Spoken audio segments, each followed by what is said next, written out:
060 973. Text 84850. Nick Ferrari at breakfast on LBC.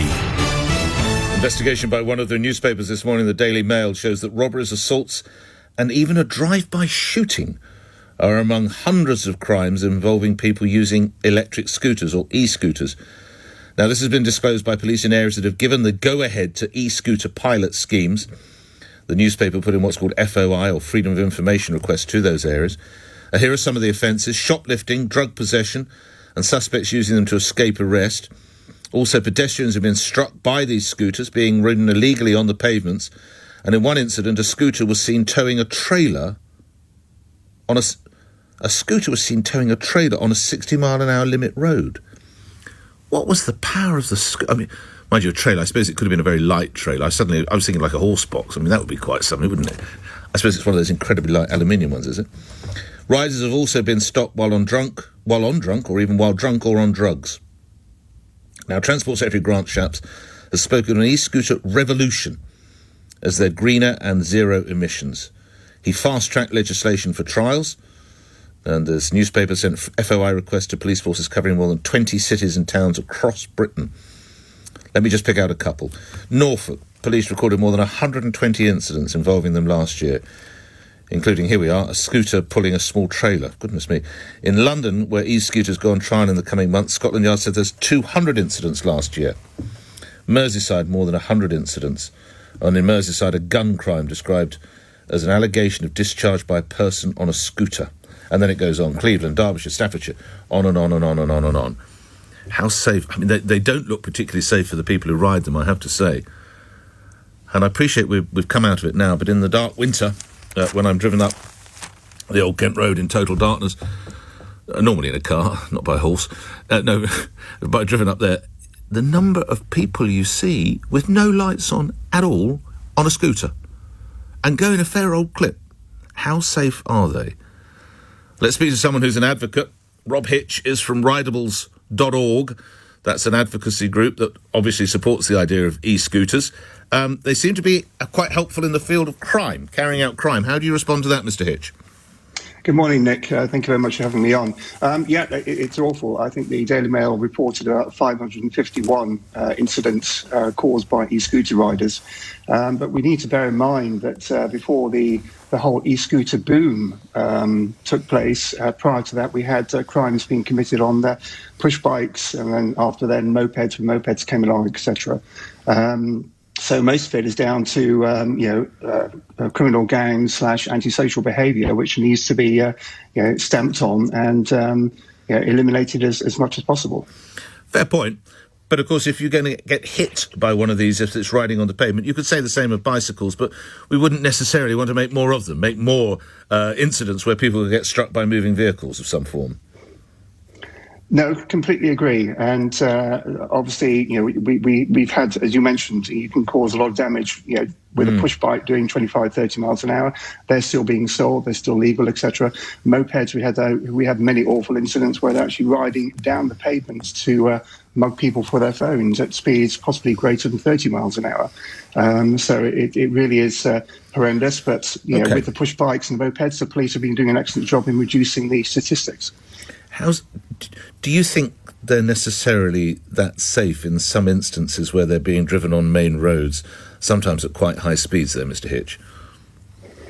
It's down to the rider. So we've been keeping an eye out on what's happening globally with regards to e-scooters and other rideable devices such as electric unicycles, etc. And with the right training, the right awareness, etc., driving licenses help to understand the rules of the road. Then these devices can be ridden quite safely. Sorry, electric unicycle. I'm so sorry. What is it? Should I know what that? What is that then?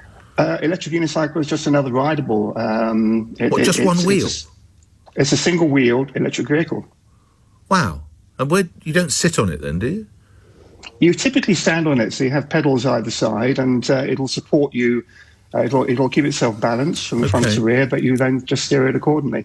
Interestingly, Nick, there's more and more use of such devices by police, including a Gloucester policeman last November successfully apprehended a suspect on a rental scooter back over in Cheltenham, I think it was. Right. We also have police in the French police, USA police, police in the Philippines, and indeed the Thai police are all using such devices to patrol and Sorry, better serve the public. does a bar come up? What is it? What am I trying to say? It's almost like riding a trolley in a way. It's like the front part of a trolley that you would jack up. Is it like that sort of thing? Oh, you're talking about the electric unicycle? Yeah. Yeah, no, there are no bars. So the you just ride the wheel. Wow. You just ride the wheel. You lean forward to accelerate, you lean back to brake, and you lean side to side to turn. Okay. Completely self-balancing. Okay. Rob Hitch, I always enjoy our conversations. You're from rideables.org, an advocacy group. Thank you for that. That'd be a trick, wouldn't it? I'd have enough worries on an electric scooter. Sir Peter Fahey is former Chief Constable of Greater Manchester Police and also Cheshire Constabulary as well. And Sir Peter, obviously this is of grave concern, but it's true, isn't it? The same could be said of bicycles, cars, vans. It's just another form of transport for criminals, isn't it? Good morning. Yeah, I think you're right, Nick. It's another one, though, to add to the pile. And it's another one where a sort of, development, new technology has come along and the legislation has not kept up to speed.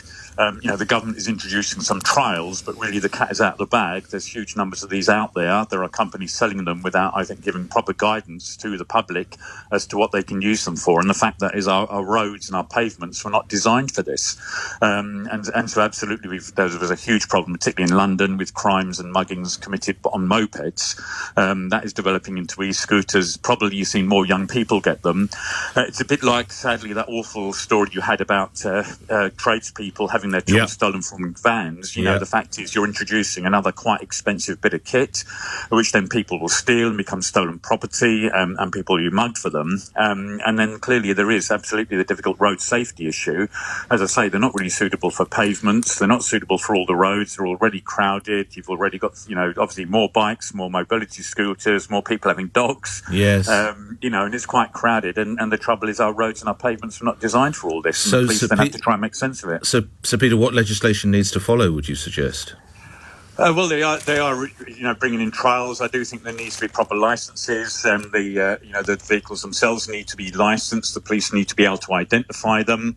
There need to be consequences for people that are misusing them. I don't think you can uninvent technology, and clearly there are trials going on. I think the companies that are selling them, they need to be properly licensed and to make sure that they are giving, proper guidance. But as I say, I think, and there's going to need to be a lot of public education so that people, pedestrians, other people, understand that this is going on. I think people, when you're coming out your drive in the morning, you've now got to look for it. Could there be an e-scooter coming at quite a speed on the pavement rather than on the road? It just needs a lot more thought, doesn't it? And at the moment, the technology and availability of these is exceeding, the guidance and the publicity and the right legislation from the government. Always good speaking with you. Sir Peter Fahey, thank you. You served as Chief Constable of Greater Manchester Police. Over to your stories and possibly, sadly, your scrapes with those e-scooters. And then also coming up after the latest news headlines, words such as blind and able-bodied are offensive and should be